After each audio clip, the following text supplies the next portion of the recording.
But on the entrepreneurship kick, we started our architecture firm in 2006 with basically no money, no projects, and just started. Thought it was a good time to start an architecture firm, and it was a terrible time to start an architecture firm.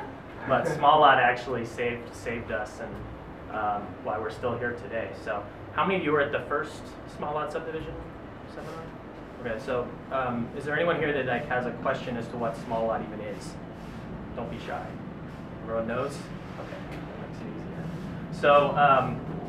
So Omar kind of gave you the story about how we came in, and like he said, there was a lot of uncertainty when we came in as to if you could do three units, three small lots on this property.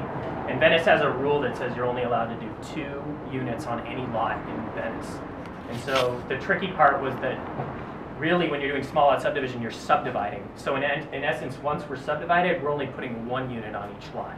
But that little discrepancy caused a lot of pain and suffering in our entitlement process. And a lot of the neighbors were not big fans of that. And so that's kind of the product of like all these boards that you see here and why they're so beaten up and weathered is because they've been to a lot of meetings and seen a lot of pain and suffering. But in the end, you know, we're under construction now and we made it through. But I'll go through a little bit with you, and Christian can fill in the gaps. So site-wise, it's pretty simple. Essentially just A, B, and C. A and B are very similar. They're 2-bedroom, 2.5 bathrooms. Home C is a little bit larger, 3 bedrooms, 3 bathrooms. Parking is they're very strict. You can't park, you can't bring a driveway in off it's awesome timing, by the way. So everything had to come off the alley. So basically Home C is the only one with an enclosed garage. A and B are parked tandem, and then they enter down the side yards.